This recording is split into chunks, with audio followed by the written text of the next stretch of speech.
I'm Lily, 32 years old, living and working in Portland, Oregon. I got married earlier this spring. Not a fairy tale wedding, but enough to mark a major shift in my life, leaving behind the old family to start a new life that truly belongs to me. 3 months before the wedding, I spent 2 full weekends handwriting each invitation. I chose gold foiled paper, specially ordered from a shop in Vermont, expensive but elegant. I wanted people to know that even though my relationship with my family wasn't perfect, I still honored them, especially my mother. She once told me as a child, "Family is the root. Don't ever let the roots rot." I had that quote carved into a small plaque and placed it in front of my desk for nearly 10 years. When I mailed her invitation, I sealed it myself and wrote her name in the exact handwriting she loved, rounded and even, like when I was in high school. I even tucked in a photo of us from my college graduation. I knew she liked to keep memories. 3 days later, the RSVP system notified me the invitation had been opened. I had hope that she'd call, text, send a simple emoji, confirm attendance, anything. But nothing came. Every day, I checked the RSVP system 3 times, sometimes late into the night. Each time, the screen showed the same cold words. Seen. No reply. No decline. No confirmation. I told my fiancé, his name is Matthew, that maybe my mother was busy, that she wasn't tech savvy, but deep down I knew. I knew it as clearly as I've always known she would choose my brother, Andrew, over anyone else. I used to ignore that, but when Matthew pulled up the RSVP logs and pointed to the line that said, "Opened at 10:42 a.m. 3 weeks ago," followed by silence, my throat tightened. It felt like swallowing a stone, one that wouldn't dissolve. She didn't have to say no. Staying silent long enough was answer enough. The wedding day arrived. The venue was a small licorice garden on the outskirts of Beaverton, with soft sunlight shining through floral arches. Matthew hired a live acoustic band, and his sister Melissa helped me choose my dress. His family came from Texas, flew in for an entire week to help set up, hang lights, and build the flower arch. They asked if I wanted to reserve a special seat for my mother. I nodded. That seat was placed in the front row next to Matthew's father. A name card rested on it. Angela Thompson. That was all that remained between me and her, a name on a card and an empty chair in the middle of a day full of people. I didn't cry. I still smiled as I walked down the aisle. I still said my vows as if no one was missing. But when the reception ended and people were dancing, I glanced back at our table and saw the wedding cake slice placed carefully in front of my mother's chair, still untouched. That night, I brought that slice home, put it in a container, and stored it in the fridge. I didn't know why. Maybe it was to prove I had saved her a spot, that I hadn't forgotten, that I waited. But the next morning, when I opened my phone, I saw something else. Instagram, a photo posted at 2:17 p.m., the exact time I was reading my vows. My mother, sitting on the grass near Crystal Lake, smiling brightly next to Andrew and his fiancée, Kylie. A picnic spread with white wine, sliced sandwiches, brie cheese, and strawberries. The caption read, "Family is everything." It wasn't a signal failure. It wasn't because she was busy. It wasn't a lost invitation. She made a choice. She didn't show up on the most important day of my life because she chose to picnic with the only people she deemed worthy of carrying the Thompson name. And that was the moment I understood. I was never part of the roots she talked about because, truthfully, she never planted me there. I knew the feeling of being sidelined didn't start with the wedding invitation. Since I was a child, I had to learn to accept that in my mother's eyes, I was always the second choice. Or maybe never a choice at all. I remember the day Andrew was selected as student ambassador at his high school. My mom threw a small party at home, invited the whole family, baked a cake, and hung a banner that read, "Proud of my son." I was standing in the kitchen at the time, holding my handwriting practice book.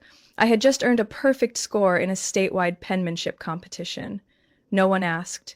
No one mentioned it. When I got accepted into a specialized graphic design program at UCLA, my mom just said, "That's nice, but don't forget about your family. After all, Andrew's the one who'll inherit everything." I wasn't sure what everything meant. Our family lived in a one-story house in North Salem. There was no company, no farmland to inherit, but my mom always said it as if Andrew was born to receive the things I clearly didn't deserve. I had tried. I tried so hard. At 25, I bought my first condo with money I saved from freelancing. I called to tell her I'd just signed the contract for a small unit in Gresham. She said only one thing: renting is fine too.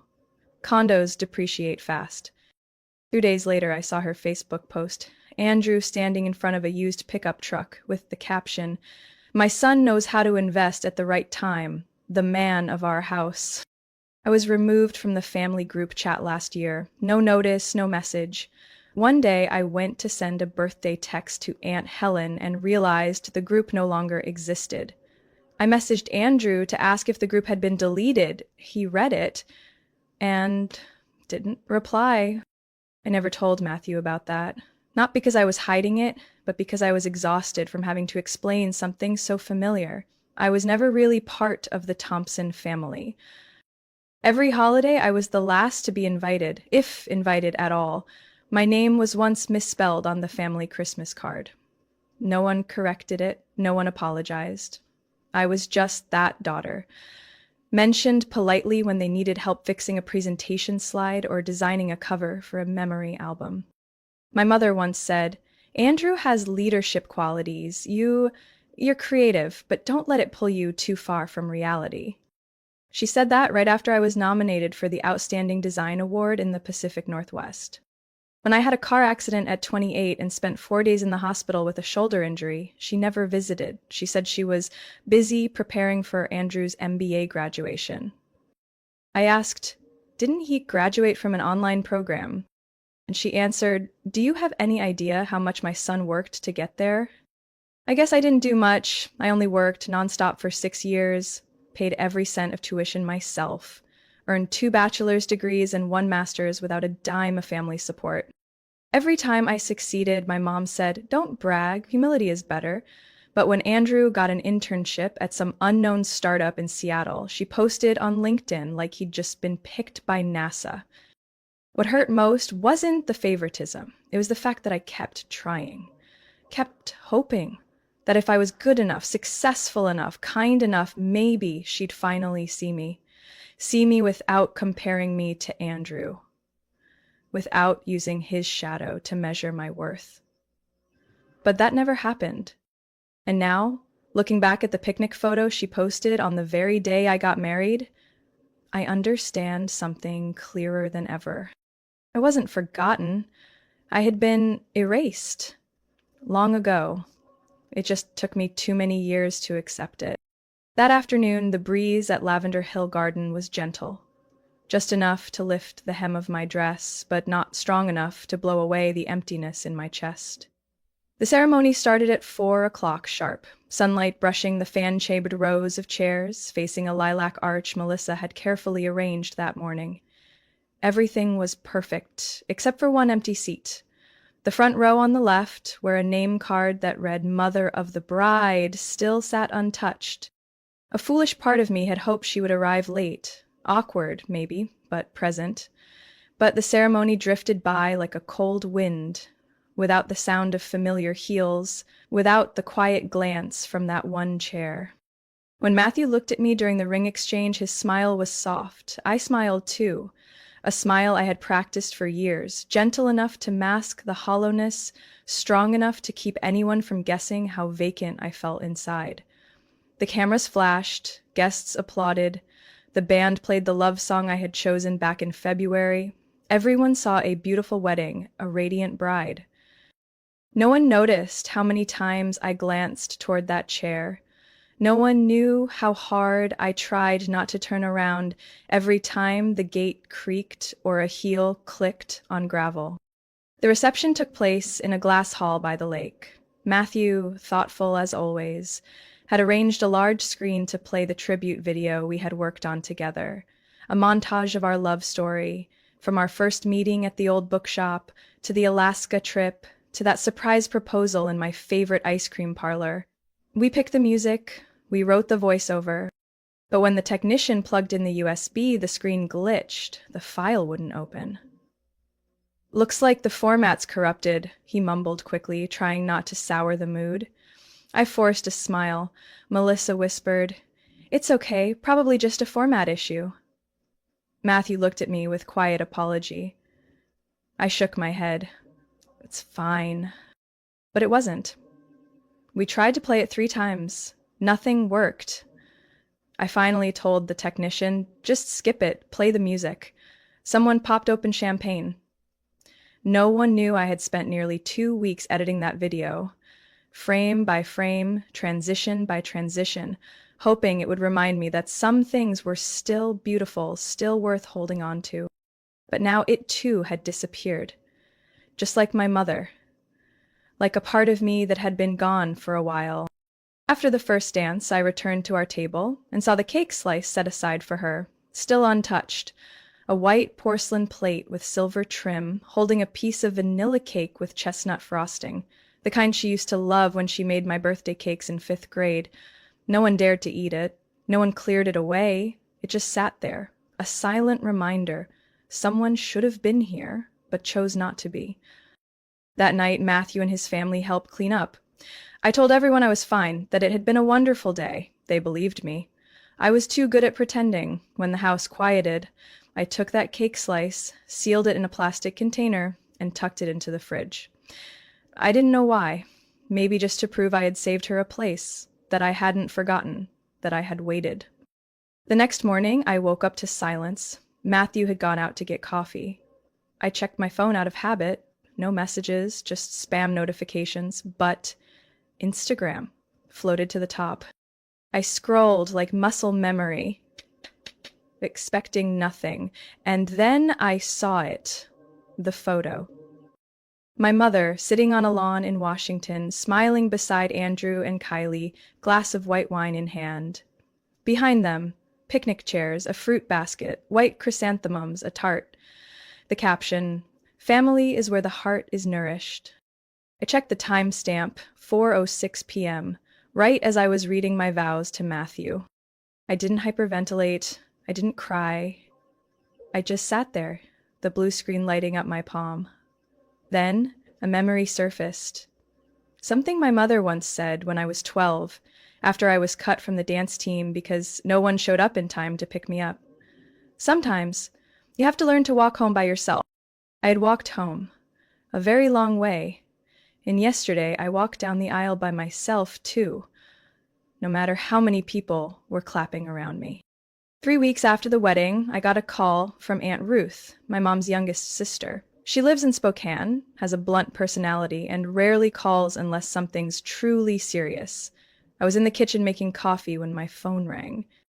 "Lily, I'm sorry to call out of the blue, but you need to know something. It's about your mom and your house in Gresham." I froze, heart skipping a beat. That house meant everything to me. The result of 6 years of relentless work, hundreds of freelance projects, and too many sleepless nights spent editing designs. It wasn't big, just a small single-story home with a backyard. But it was mine, not anyone else's. Your mom, it looks like she used your home address and your name on a loan application. I'm not entirely sure, but I saw a printed email sitting on her kitchen counter when I visited last week. It said, "Property owned by daughter, used as temporary collateral for a private investment," and the signature was hers. I gripped the phone until my fingertips turned white. Aunt Ruth's voice was hesitant now. "Did you give her permission to co-own the house?" "No," I said firmly, my jaw clenched. "That house is under my name only. She refused to co-sign when I applied for the loan. Said she didn't want to be tied down." "I remember," she sighed. "She told me, 'Lily's too young. If she defaults, I'll lose my credibility.'" Chill crawled down my spine, like someone had thrown open a window in the middle of winter. I thanked Aunt Ruth and hung up. What I felt wasn't exactly anger. It was a sharp clarity, the kind that silences your pulse, like the still surface of a lake right before a storm breaks. That evening, I pulled out every housing document I had. Inside the steel drawer, beneath tax returns, was a copy of my purchase agreement and the deed. The name listed, Lily Thompson. No other signatures, no power of attorney, no one else authorized. I snapped a photo and sent it to Laura, an old college friend and now a lawyer, asking if there was any indication my property had been used without consent. 2 days later, she called. Lily, I found a financial disclosure submitted to Magnolia Bank 2 months ago. It's linked to a $70,000 loan application by a private company Andrew's running. In the collateral section, they listed your house address. The note says, temporarily used by family. Worse, there's a PDF attached, a consent form under your name. I could barely breathe. What about the signature? Scanned print, Laura said, her tone low. No notarization. I think it's forged. It wasn't just my mother using my name. She had forged my signature to help Andrew secure funding after refusing to co-sign for me 5 years ago because she couldn't trust her own daughter financially. That afternoon, Matthew came home and found me sitting on the living room floor, surrounded by papers. He knelt beside me, placing a hand on my shoulder. I didn't look at him. I only whispered, I'm about to lose the one thing I built with my own hands. Matthew didn't speak. A few moments later, he stood up, pulled a folded document from his backpack, a printed bank record tied to my mom's loan application. I went to Magnolia. Someone I know works there. I got an internal backup copy. There it was, my name, bold under related property. At the bottom, a squiggled signature that resembled mine, close enough to pass at a glance. But it wasn't mine. I stared at the paper, then slowly folded it. No screaming, no crying. For the first time, I didn't crave an explanation from my mother. Because I understood. Her silence on my wedding day wasn't an oversight. It was a choice, a deliberate one. That I was only useful when needed, and invisible when I wasn't. That night, I set my alarm for 6 a.m. Tomorrow, I'd visit the notary's office to file a legal affidavit of ownership and submit a formal request to investigate the forged signature with the bank. I had nothing left to lose, and this time, I wouldn't back down. 1 week after I submitted the forgery verification to Magnolia Bank, I received an email from their legal department confirming an active investigation. But what surprised me more was a call from the front desk receptionist at the office building where Andrew rented the 3rd floor for his company, Greencrest Capital Advisors. Is this Lily Thompson? Someone just mentioned you in the meeting room next door. I thought you should know. I froze, my coffee cup trembling in my hand. Did you say they're talking about me? Yes. I can't record it, but if there's anything you need to confirm, now might be the time. I didn't answer right away, but 10 minutes later I had left my office, carrying a second phone, the old one I kept as backup. I knew Oregon law allowed one-party consent for recording if I was lawfully present, but I didn't plan to enter. I just intended to listen from outside. The building on 16th Street was quiet at midday. I moved quietly up the stairs, already knowing Andrew's usual conference room sat at the end of the 3rd floor hallway. As expected, the wooden door was slightly ajar. I set the phone on the windowsill by the door, hit record, and stepped back as if waiting for someone. My heart pounded like a drum in my ears. The first voice rang out, unmistakable, my mother's. That girl's just playing victim, filing a claim like she's been wronged. What does she even have besides that old house? I stiffened. There was the sound of water being poured, then Andrew chimed in. Told you, Mom, you shouldn't have used Lily's name. She always nitpicks, turns everything into a crisis. Then came Kylie's voice, his fiancée, soft but edged with mockery. She was never meant to inherit anything. She's just a stepping stone in your success story. That wedding was just a rehearsal. Everyone knows ours is the real event. My mother laughed without even trying to hide it. She thought a backyard wedding with a live band made her elegant. Please, everyone was bored stiff. They just didn't say it. Out of pity. I clenched my fists so hard my nails broke skin. Kylie went on. You know what I heard? Lily hired a lawyer. She probably thinks she can overturn everything. But in the end, the house still belongs to your mom. The reputation still belongs to you. Andrew's voice dropped, now cold, steel-like. We need to prepare. If she takes it to court, we'll need a plan. My mother's tone turned low and deliberate. Just say she's unstable. She's always been overly sensitive, thought everyone hated her. People will side with the family over someone who isolates herself. That last sentence felt like a slap. I couldn't listen anymore. I walked down the stairs, my head buzzing, my heart pounding like I was running away from my own bloodline. When I got home, I sank onto the hardwood floor of the living room, hands trembling as I pressed play on the recording. Every word, every line cut like a knife through the silence I once mistook for indifference. It wasn't accidental. It was calculated. It was rejection strategized and spoken aloud. That night, I backed up the audio to 3 different devices, stored it on an external hard drive, sent copies to Laura, my attorney, one to Matthew, one I kept for myself, like a piece of sanity I needed to hold on to. The next morning, I printed every line from the transcript, highlighted names and timestamps. At the top of each page, I wrote, I no longer have doubts. This is evidence. Never in my life had things felt so clear. I was never treated as real family. I was only a name to use when convenient and to discard the moment I didn't fit the story they wanted to tell. That Saturday afternoon began with soft sunshine and an overly salty pot of chicken stew. I arrived at Aunt Karen's house in Vancouver, Washington, where the annual spring family gathering was held. A tradition meant to preserve the illusion that our family was still somehow whole. I usually skipped it. But this time I came with a purpose. Not to eat. Not to reconcile. But to end it. Matthew came with me. He didn't say much, just asked, Are you sure? I nodded. The USB drive in my purse felt heavier with each step I took across the backyard lawn, where folding chairs circled the buffet tables. Kylie was the first to notice me. She was pouring lemonade into a glass, dressed in a pale yellow sundress like she was prepping for a bridal photo shoot. She blinked in surprise, then turned away so fast she nearly spilled the pitcher. Andrew was chatting with Uncle Peter about crypto investments. I didn't care. My mother. Angela stood in the middle of a group of middle-aged women, holding a dessert plate, her smile just polished enough to keep up appearances. She hadn't seen me yet.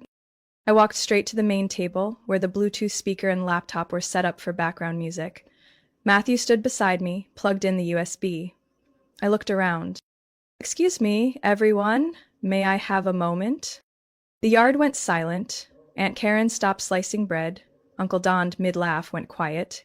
A few relatives looked unsure of who I even was. I'm Lily, Angela's daughter, and I'd like to share a recording. My mother's voice played first, clear as day the moment I hit play.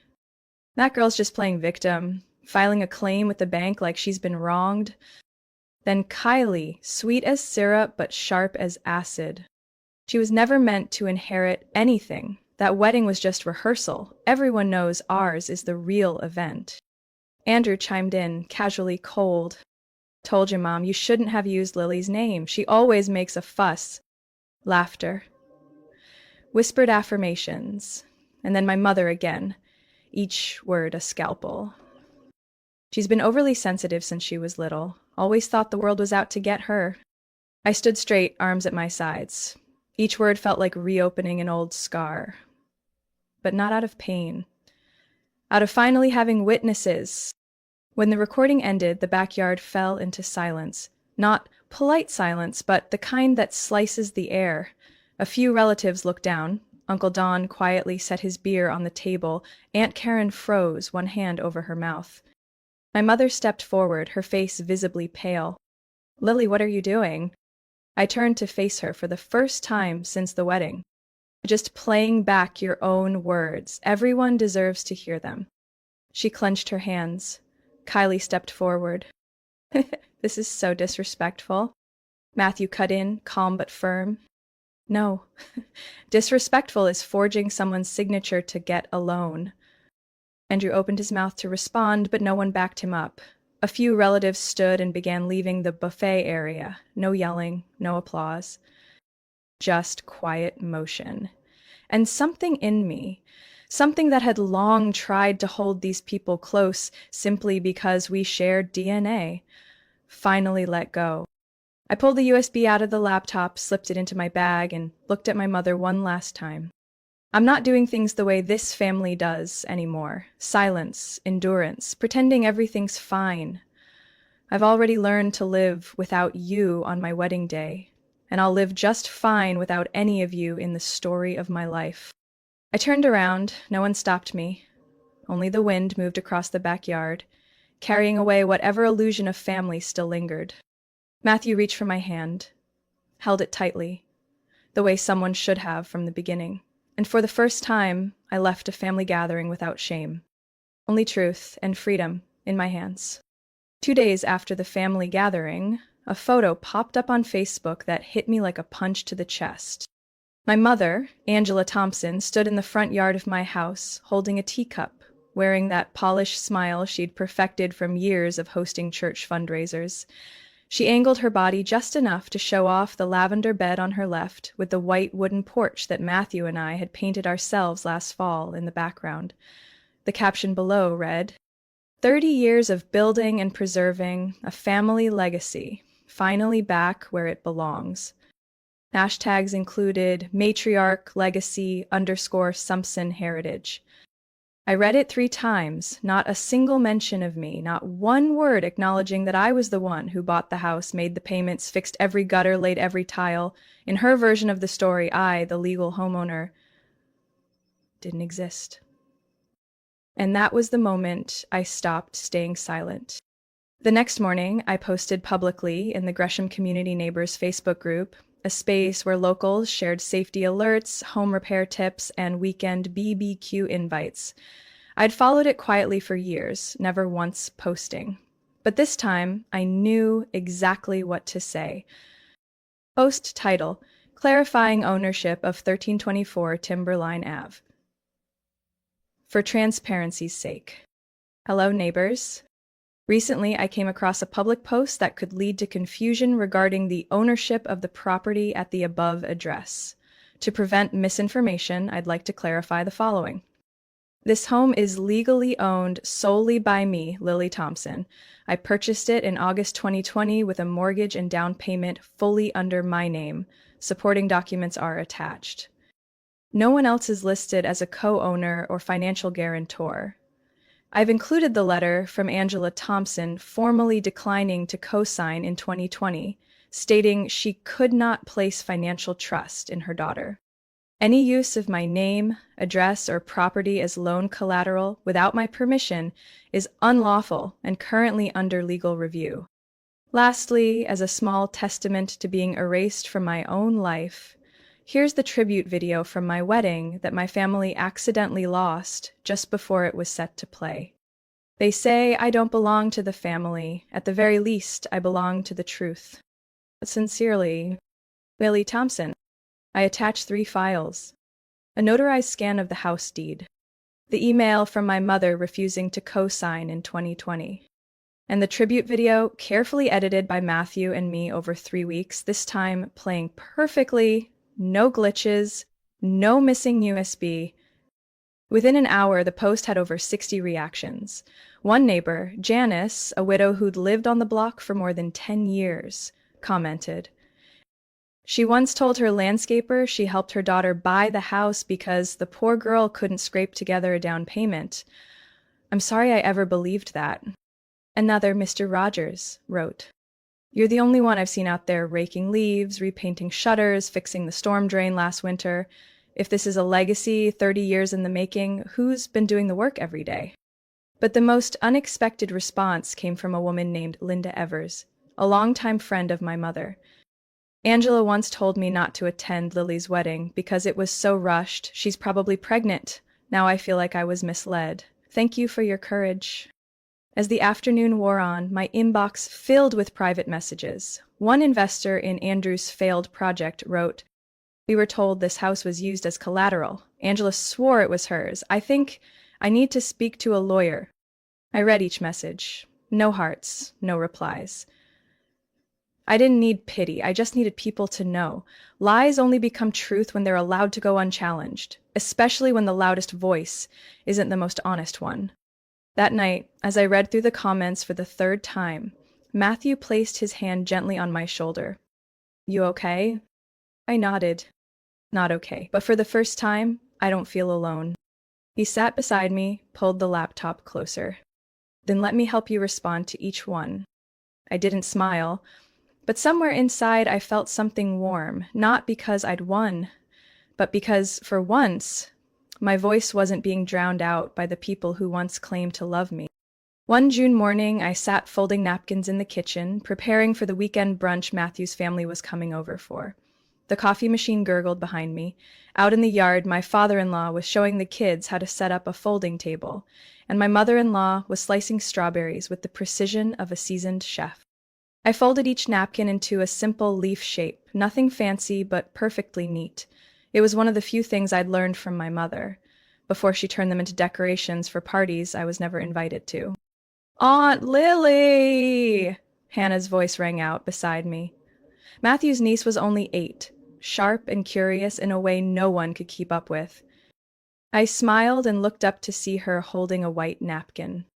This is so pretty. Who taught you to fold it like this? I looked at her, and for a second I saw myself, back when I still believed everything in life could start over with a simple apology, smoothed out the last crease and placed the napkin on the table. Someone who once taught me that walking away at the right time is a form of growing up. She nodded, probably without understanding, and skipped away, leaving me sitting there oddly calm. Ever since I'd posted in the neighborhood group, things had shifted fast. Magnolia Bank launched an internal investigation, Andrew was summoned, and my mother went unusually silent. No posts, no rebuttals, just one message sent to me. If you ever want to talk, I'm here to listen. I read it, didn't reply. Not out of hate, but because I no longer needed her to validate my worth. The following week, I received a plain envelope in the mail, no return address. Inside was an old photo of me at age 5, sitting at the dining table, folding a napkin, my mother standing behind me, adjusting my collar. The photo was slightly faded, the bottom corner creased. Attached was a small note with one line. Maybe I loved you the wrong way. I folded the picture and placed it in a drawer, alongside other things I'd learned to keep but no longer let define me. That brunch was warm and easy. Everyone laughed, shared stories. Matthew passed me a slice of his homemade quiche, while his dad recounted how he once trudged through the rain carrying a wooden table to propose. No one mentioned my mother. No one brought up the Thompson legacy or the unstable daughter. There was only sunlight, strawberries, and genuine laughter. As I brought out more napkins, my mother-in-law gently placed a hand on my shoulder. We're really grateful for you, not because you're Matthew's wife, but because you're you. I nodded, didn't speak. But inside I knew this was the first time I had a family that didn't need me to be in pain to make room for me. A family that didn't love me for achievement or status, but simply for being present. That night, I sat alone in my office and wrote a single line in my journal. Not everyone you're born from is family, and not everyone you meet later can't become one. I closed the journal and stood up. The house was still quiet, but it wasn't the cold silence of being forgotten anymore. It was the stillness of a new beginning, a place, a person, a world, where I was chosen, and this time, not because I needed to be accepted, but because I knew I was worthy. Lily's story is a powerful reminder that family isn't always a safe place. Sometimes betrayal comes from those who share your blood, and recognition can't be forced from hearts that have already turned away. But Lily also proves this. We have the right to redefine family through those who stay, unconditionally. In a world full of wounds, peace doesn't always come from blood, but from those who truly see us and never try to erase us. What do you think about Lily's decision? Would you have done the same in her place? Share your thoughts in the comments, and don't forget to follow the channel for more heartfelt stories about family, identity, and healing.